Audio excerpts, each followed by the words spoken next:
What we have to get right is measurement of the consumer and what the consumer is doing, because without that you can't really monetize effectively. You can't argue your case about the amount of advertising dollars that ought to flow to this platform where your content is. So that's a problem that's being worked on extensively by many companies, and frankly I think that if you're a startup or an early stage company and this is the world that you're working in, is providing solutions in that space, it's a very good time to be doing that.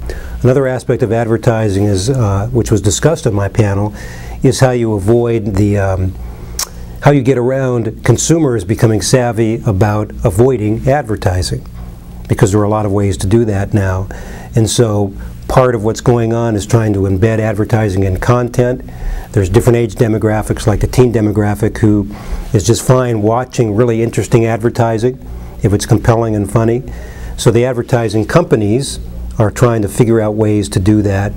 So other examples, but advertising is probably the lion's share of where the money comes from. So you tell us about your thoughts about the NBCu News Corp online video advertising program. Where do you think that's going to go? That's a very important deal because it's very visible and it's with two of the major studios, conglomerates. And what they're saying is that we're not going to fight this anymore. What we're going to do is join in and try to do it in a really smart way.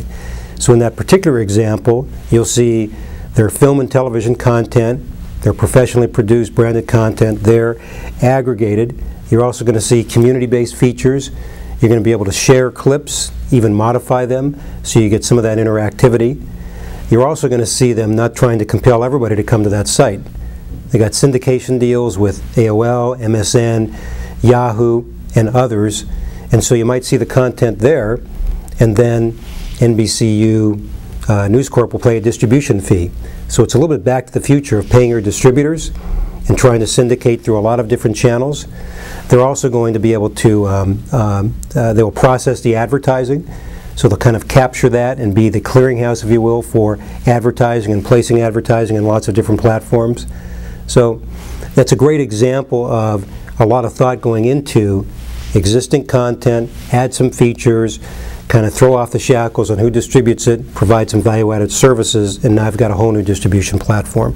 Steve, you've been in this town for a number of years. You've seen the rise of digital media. What is the reality of digital media in Hollywood right now? I think it's an opportunistic time, and what you can see happening is no longer is digital, quote-unquote, carved out and set over here with some guys running it separately trying to figure it out. Now digital is being baked into traditional lines of business like television and film as yet another distribution vehicle and yet another way to reach your audience. I'm oversimplifying a little bit, but that to me indicates a somewhat of a maturation. So not considered something we haven't figured out, so let some guy that thinks he knows how to figure out do it, bake it into the core business. And so I think it's very opportunistic, and probably if you heard the panel today you can see that the guys producing the television content, they're not worried about are they still going to get advertising money if they have good programming.